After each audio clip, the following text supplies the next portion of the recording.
தமிழக வெற்றிக் கழகத்தை தனி பெரும் கட்சியாக சட்டமன்றத்திற்கு அனுப்பி வைத்தனர். தனி பெரும்பான்மை கொஞ்சம் தள்ளி போய் இருக்கிறது. அதனால் இந்த அரசை சிறுபான்மை அரசு போல யாரும் நினைத்தால் நாங்களே சொல்கிறோம், இது சிறுபான்மை அரசுதான். அரசியல் காரணங்களுக்காக யாரையும் எதற்காகவும் புண்படுத்தாத அரசு, துள்ளி எழுந்து பதில் சொல்வதை விட எதிலும் துணிச்சலுடன் செயலாற்றி வெற்றி பெறும் அரசு. இதையெல்லாம் போக போக புரிந்து கொள்வார்கள். மக்களுக்கு நல்லது பண்றதுக்கு அரசியலுக்கு வாங்கடா, கொலை பண்றதுக்கு அரசியலுக்கு. மாண்புமிகு பேரவைத் தலைவர் அவர்களே,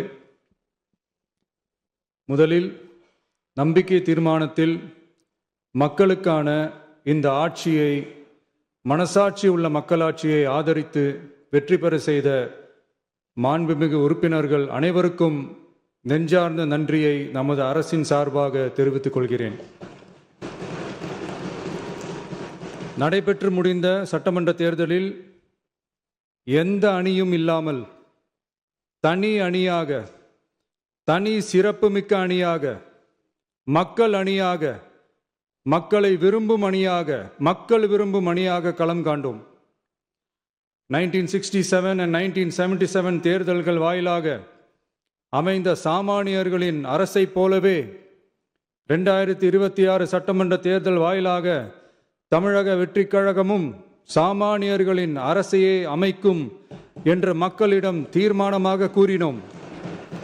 மக்களும் நம் மீது நம்பிக்கை வைத்து தீர்மானமாக வாக்களித்தனர். வாகை சூடும் அந்த வரலாறு திரும்பியது. விசில் அலை வெற்றி அலையாக மாறியது. ஒரு விரல் புரட்சி விசில் புரட்சியானது.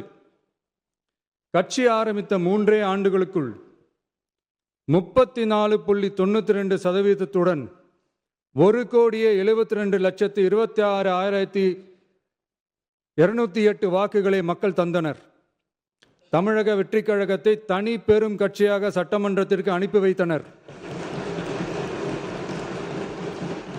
கட்சி ஆரம்பித்த 3 ஆண்டுகளுக்குள்ளே மிக மிக சிறிய அளவில், ஒரு நூல் இழைவில் தனி பெரும்பான்மை கொஞ்சம் தள்ளி போய் இருக்கிறது.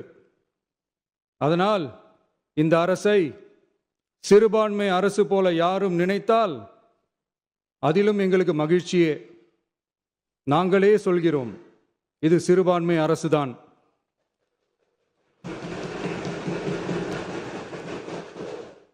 சிறுபான்மை மக்களுக்கான பாதுகாப்பை உண்மையாக நிலைநாட்டும் அரசுதான். அது மட்டுமல்ல, பெண்கள், குழந்தைகள், முதியோர்கள், இளைஞர்கள், அரசு ஊழியர்கள், ஆசிரியர்கள் மற்றும் உழைக்கும் வர்க்கத்தினர் என அனைத்து மக்களுக்குமாக அமைந்த அரசுதான் இந்த அரசு. அந்த நம்பிக்கை அனைவருக்கும் ஏற்பட்டதால் தான் இந்த நம்பிக்கை தீர்மானத்தில் அது நிரூபிக்கப்பட்டிருக்கிறது. இந்த நேரத்தில் இந்த மாமன்றத்தில் நமது அரசு சார்பாக சில உத்தரவாதங்களை நான் தர வேண்டும் என்று விரும்புகிறேன். தமிழக வெற்றிக் கழகத்தின் கொள்கை தலைவர்களான தந்தை பெரியார், பெருந்தலைவர் காமராஜர், அண்ணல் அம்பேத்கர், வீரமங்க வேலு நாச்சியார், மக்கள் சேவகர் அஞ்சலை அம்மாள் ஆகியோரின் வழிகாட்டுதலுடன்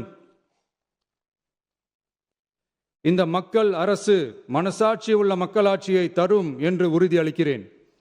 சமூக நீதி, சமநீதி, சம வாய்ப்புடன், உண்மையான உறுதியான ஜனநாயகத்துடன், மதச்சார்பற்ற சமூக நீதி கொள்கைகளுடன் இந்த அரசு நடக்கும். அதில் சிறிதும் மாற்றமில்லை. நம்முடைய இந்த ஆழமான நம்பிக்கையை மனதார நம்பி வாக்களித்த அனைத்து இயக்கங்களின் தலைவர்களுக்கும், அந்த இயக்கங்களை சேர்ந்த மாண்புமிகு உறுப்பினர்களுக்கும் மீண்டும் நன்றியை தெரிவித்துக் கொள்கிறேன்.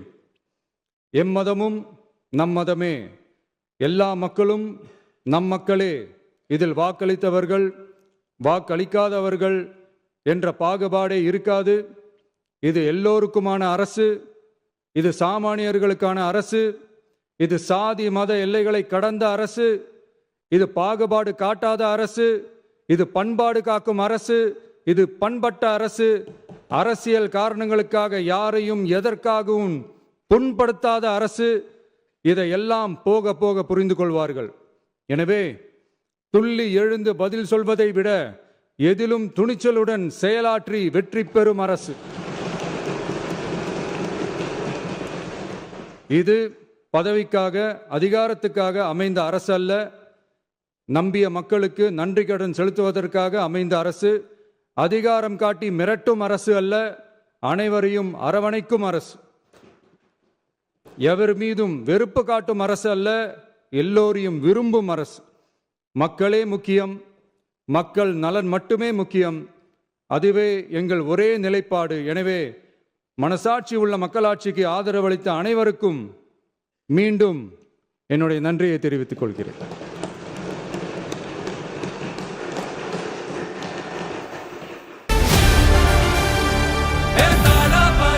மக்களுக்கு நல்லது பண்றதுக்கு அரசியலுக்கு வாங்கடா, கொள்ளை அடிக்கிறது கொலை பண்றதுக்கு அரசியலுக்கு